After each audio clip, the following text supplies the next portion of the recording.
صل على محمد يا رب صل عليه وآله.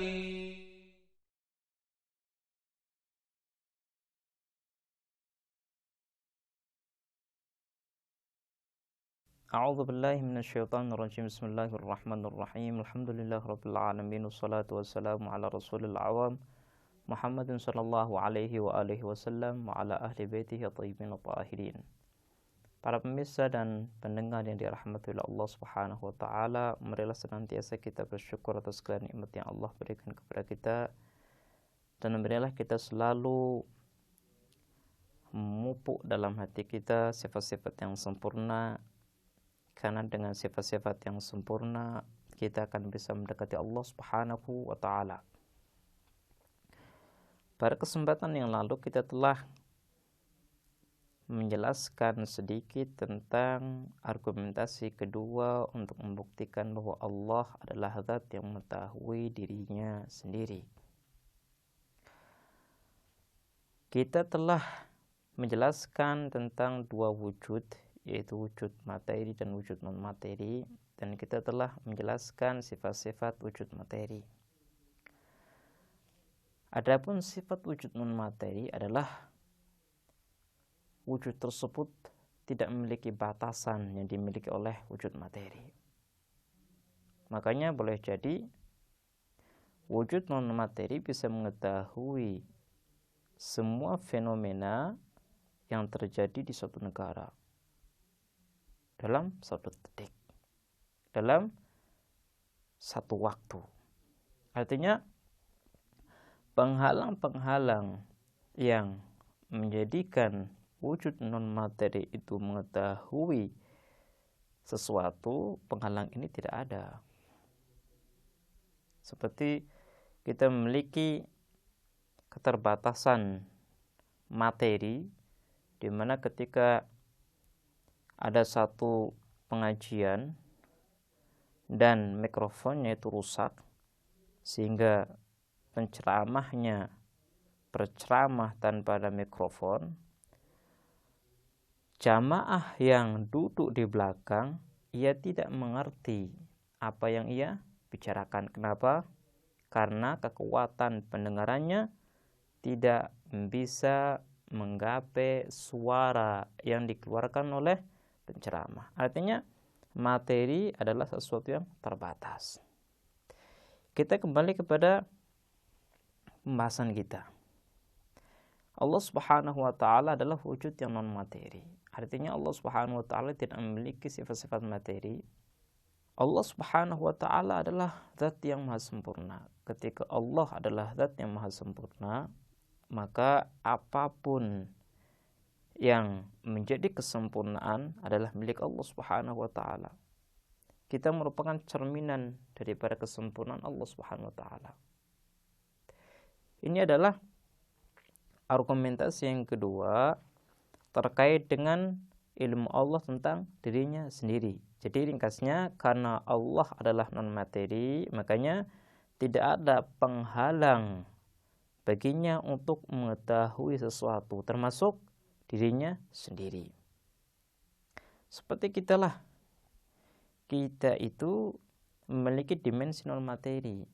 Makanya meskipun kita tidak mengerti sesuatu yang di luar jangkauan panca indera kita, kita bisa mengetahui sesuatu yang berhubungan dengan diri kita sendiri.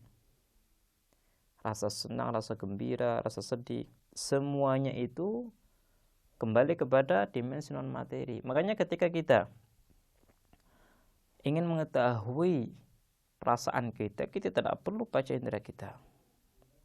Hal ini membuktikan bahwa untuk mengetahui kondisi kita, kondisi roh kita tidak memerlukan panca indera kita. Dan begitu juga Allah Subhanahu wa taala, karena Allah adalah non materi, maka untuk mengetahui dirinya tidak perlu dengan sesuatu yang lain.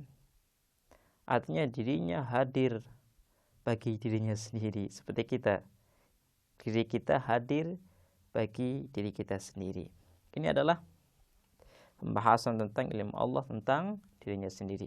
Kemudian seperti yang kita jelaskan pada permulaan pembahasan kita, bahwa mungkin pembahasan ini adalah pembahasan yang asing bagi pemirsa. Bagaimana mungkin Tuhan itu tidak mengetahui dirinya sendiri sehingga memaksa para teolog muslim untuk membagi ilmu Allah menjadi dua bagian. Ada ilmu Allah tentang dirinya dan ilmu Allah tentang ciptaannya. Marilah kita membahas tentang isu miring. Ada penanya yang melontarkan suatu pertanyaan, kalau seandainya Allah Subhanahu wa taala itu memiliki ilmu tentang dirinya, maka dalam diri Allah ada dualitas. Kenapa? Karena antara yang berilmu dan yang diketahui adalah dua hal yang berbeda. Kalau seandainya Allah Subhanahu wa taala itu mengetahui dirinya sendiri, artinya Allah itu esa sekaligus dua. Kenapa? Karena antara yang mengetahui dan yang diketahui dua hal yang berbeda. Para pemirsa bisa melihat, ini adalah pertanyaan yang muncul ketika kita membahas tentang bahwa Allah Subhanahu wa taala mengetahui dirinya sendiri.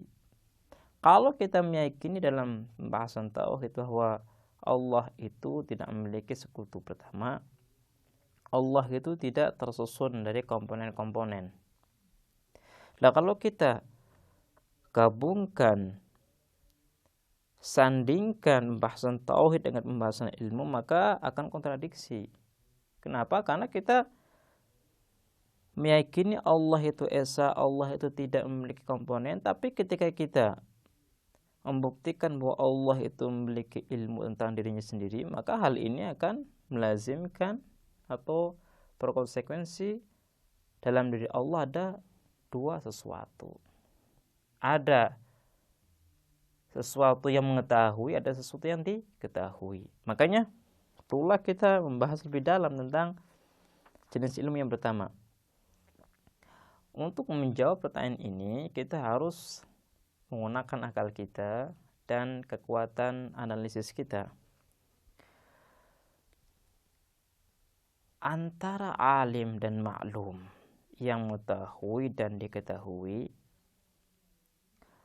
perbedaan dua status ini adalah perbedaan yang dimunculkan oleh akal kita. Artinya akal kita lah yang membedakan antara yang mengetahui dan diketahui. Tidak semua yang dibedakan oleh akal itu beda dalam wujud luarnya.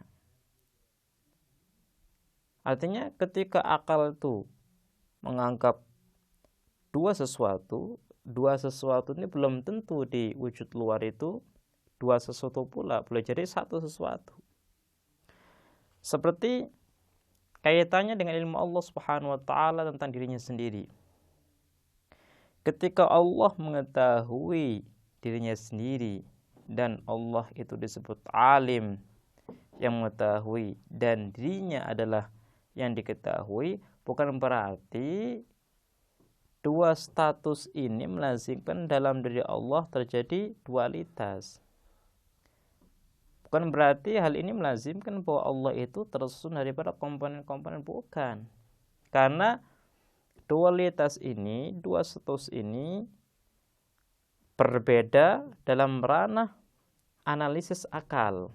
Tapi ketika kita kembali kepada realitas, maka dua sesuatu yang kita pahami adalah satu sesuatu, tidak ada bedanya. Cuma kita saja yang membedakan antara alim dan maklum.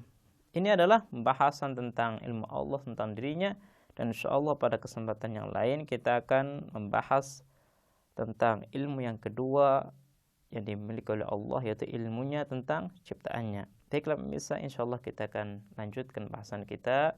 Kita akhiri, wassalamualaikum warahmatullahi wabarakatuh.